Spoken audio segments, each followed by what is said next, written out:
Antes de mergulhar nesta história incrível, considere se inscrever no canal e ativar o sininho.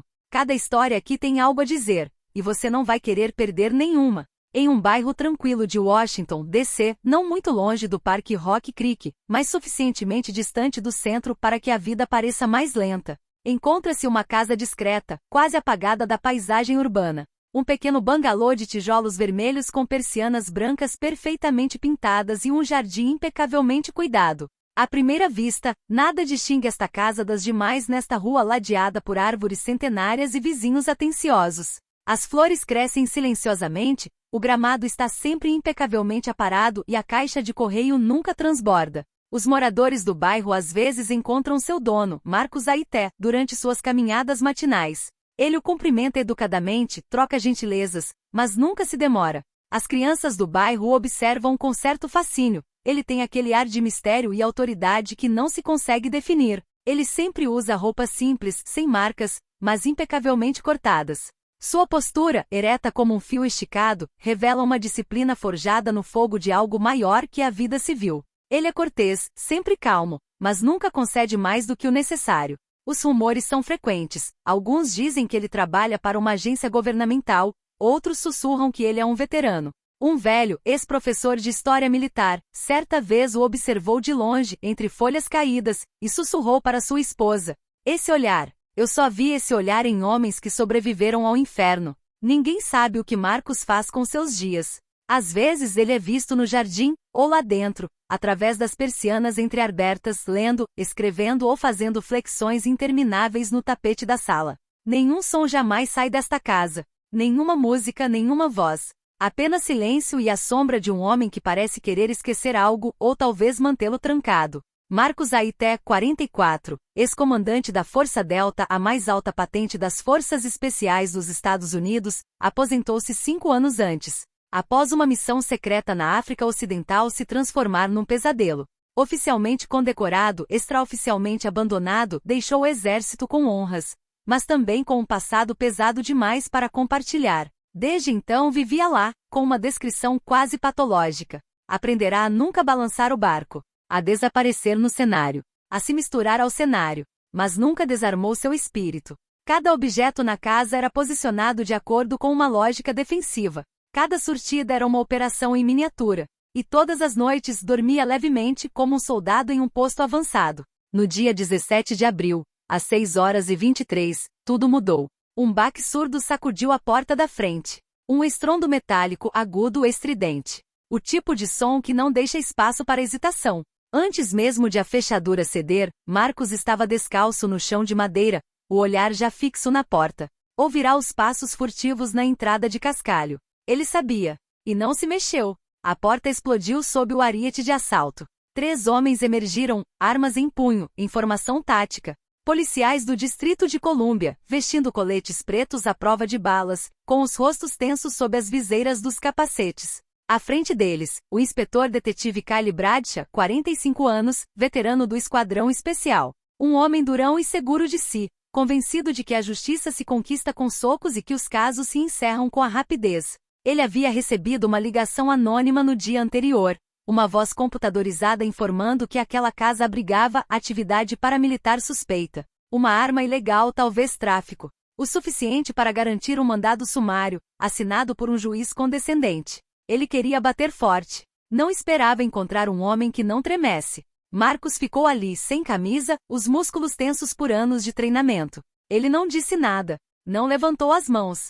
Não recuou. Olhou Bradshaw nos olhos. Um olhar profundo e sombrio no qual nenhum medo brilhava. Bradshaw deu um passo à frente com a arma em punho. Ele gritou: "De joelhos agora. Vocês estão presos por posse ilegal de armas de guerra e atividade suspeita em território nacional." Mas Marcos não se mexeu. Respondeu em voz baixa, calma, quase clínica: "Eu não sou quem você pensa que eu sou." O policial olha para ele, hesitante. Outro desses caras, Bradshaw pensa, incapaz de esconder o toque de desprezo nos olhos. Ele já viu homens arrogantes e seguros de si, tentando bancar os durões para impressionar ou se defender. Mas com este, há algo mais. Uma calma cortante, quase sobrenatural, como um animal treinado para esperar o momento exato para atacar. Isso não é arrogância, é confiança crua, forjada em situações em que um erro custou vidas. Bradshaw sabe que a tensão pode aumentar num piscar de olhos. Ele lança um olhar rápido para os colegas. O policial Jared Reed, mais jovem e nervoso, já começou a vasculhar a sala de estar, empurrando objetos para o lado com gestos bruscos e sem cerimônia. Um abajur cai, uma moldura se estilhaça no chão. Reed se assusta, mas continua. Marcus, ainda parado no meio da sala, não se move um centímetro. Ele os observa impassivelmente, quase como se avaliasse cada movimento e suas falhas. O comando cai, seco e brusco. Agarre-o, coloque as algemas nele. Um policial se aproxima algemado. Marcus levanta a cabeça ligeiramente como se sentisse uma vibração no ar. É naquele exato momento que ele entende. A escalada é inevitável. E no entanto ele continua imóvel. O que a polícia não sabe é que o homem à sua frente não é um civil assustado ou um suspeito comum. Marcus Aité não apenas serviu, ele liderou missões secretas nos cantos mais sombrios do globo, infiltrou-se em redutos terroristas com as próprias mãos, negociou com senhores da guerra e liderou homens em operações tão secretas que não existem em nenhum registro oficial. Ele é um sobrevivente, um estrategista, uma arma humana. E acima de tudo, ele conhece cada batida do seu próprio coração, cada músculo do seu corpo pronto para explodir se necessário. Mas hoje ele não quer lutar. Sua voz corta o ar, afiada como uma lâmina de barbear. Você tem uma ideia muito ruim sobre o que acabou de fazer. Um tremor percorre a sala.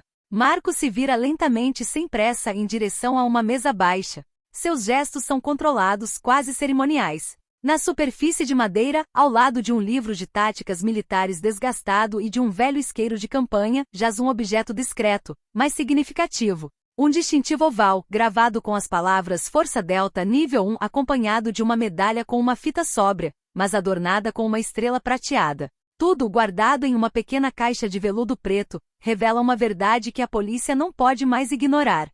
Eles acabaram de forçar a entrada em um santuário, não em um antro criminoso. Bradshaw franze a testa. A dúvida está se formando. Mas antes que ele possa reagir, um novo som rompe a atmosfera eletrizante, passos lentos na escada de madeira e uma voz feminina, calma, mas carregada de uma ameaça oculta. Kyle, espero que você tenha os documentos corretos, porque você terá que explicar isso muito claramente ao meu marido. Todos os olhares se voltam para a figura que desce as escadas. Uma mulher na casa dos 40, usando um vestido caseiro de seda escura, descalça, mas com a postura de uma rainha. Seu cabelo preto está preso em um coque apertado, seu olhar é uma mistura de inteligência, desprezo e atenção. Ela segura um telefone na mão com a tela ainda acesa, como se estivesse pronta para discar um número que ninguém ali gostaria de ver. Ela para no meio da escada. Sua voz cai fria e segura. Senhora Aité, por favor, deixe-os terminar. Ela e o marido trocam olhares. Uma cumplicidade silenciosa. Ela o lê como um livro aberto. Ela sabe que Marcos ainda não agiu só porque decidiu não agir. Outra versão dele já teria dominado os 3 policiais sem que nenhum deles tivesse tempo de piscar. Ela se vira lentamente para os policiais. Seus olhos pousam em Bradshaw, que de repente parece menor, menos seguro de si. Detetive Bradshaw, você entrou neste lugar sem mandado baseado em uma denúncia anônima.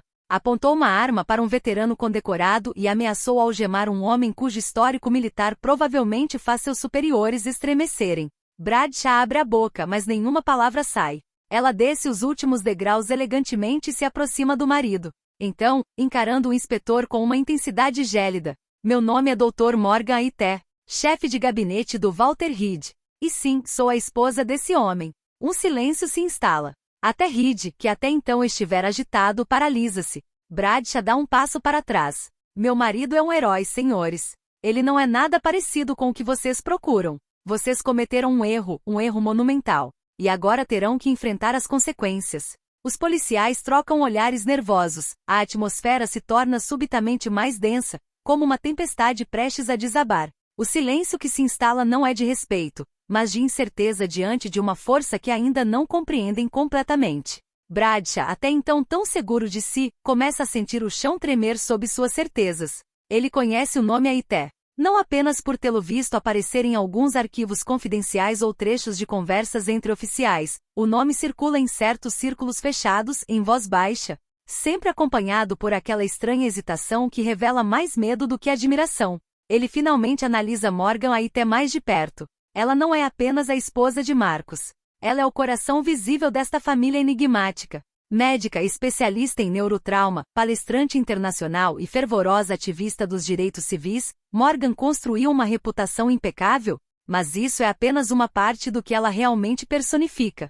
Seu envolvimento em causas sociais e sua capacidade de se relacionar tanto com as elites quanto com bairros populares lhe rendem tanto respeito quanto medo silencioso. E, no entanto, apesar de sua notoriedade, ela permanece ferozmente discreta, assim como seu marido. Marcus Aité, um nome que até mesmo os serviços especiais mencionam com cautela. Ele não é apenas um veterano. Ele é um sobrevivente de teatros de operações cuja própria existência é sigilosa. Um homem cujas habilidades superam as de unidades especiais comuns. Um homem treinado para derrubar governos sem deixar rastros. Bradshaw começa a entender a magnitude do que acabou de desencadear. Quero que você saia da minha casa imediatamente, disse Marcus com a voz grave, quase baixa, mas com uma vibração que continha uma violência persistente. Cada palavra era medida, e por trás dessa fachada calma, sentia-se o poder de uma fera pronta para atacar. Caso contrário, você não vai gostar do que vai descobrir. O jovem agente à direita, um homem chamado Holloway, dá um passo para trás. Seu dedo desliza lentamente do gatilho da arma e ele olha ansiosamente para seu superior. Agora ele entende que esta missão, que deveria ser uma simples operação de verificação, acaba de cruzar a linha vermelha. Bradshaw, apesar do crescente desconforto, tenta manter uma postura de autoridade. No entanto, sente o sangue gelar ao considerar o que esse tipo de erro poderia acarretar. Se Marcus Aité é realmente quem pensa ser, então este momento pode sinalizar muito mais do que o fim de sua carreira. Poderia causar ondas de choque em círculos que ele não compreende. Vou ligar para meus superiores, diz ele finalmente, com a voz ligeiramente trêmula e os dedos nervosos enquanto pega o celular. Ele tenta esconder o pânico com uma calma fingida, mas até o olhar o trai. Morgan, que permanecerá em silêncio até então, dá um passo à frente. Ela não levanta a voz. Não precisa. O senhor não tem ideia do que acabou de desencadear, inspetor. Meu marido e eu passamos a vida nos mantendo longe da turbulência. Mas isso não significa que não temos recursos. Ou aliados. Ela olha rapidamente para a tela do celular e o vira para Bradshaw. Em 3 minutos, seu rosto estará em todas as redes internas da agência. E não estou falando da polícia. Bradshaw sente uma gota de suor escorrer pela sua têmpora. Marcus, por sua vez, voltou-se para a esposa. Seu olhar não era mais hostil. Era gentil, confiante, quase terno. Uma luz pacífica nos olhos de um homem feita para o caos. Não precisa se preocupar, Morgan. É só uma questão de tempo. Porque ele sabe disso lá no fundo. Este dia tinha que chegar. Ele conseguiu permanecer nas sombras por anos, criando seus filhos em um anonimato protetor, servindo seu país à margem, onde as câmeras nunca filmam. Mas não se pode apagar seus rastros para sempre quando se anda por tantas terras proibidas. O que Marcus ainda não sabe é que esse erro policial é muito mais do que um incidente isolado. É a primeira rachadura em uma fachada construída ao longo de décadas. O que esses homens despertaram, o que desencadearam ao entrarem por sua porta, é mais do que um despertar pessoal. Esta é a abertura de um capítulo. Um capítulo em que Marcus Aité não poderá mais simplesmente sobreviver em silêncio. Ele terá que escolher, desaparecer de uma vez por todas, ou pegar em armas novamente de uma maneira diferente. Em um mundo onde abusos de poder são disfarçados de legalidade, onde a verdade se dissolve na política e onde rostos negros ainda são vistos com suspeita, Marcus Aité não se contentará em simplesmente se defender. Ele ia contra-atacar, e desta vez não seria nas sombras.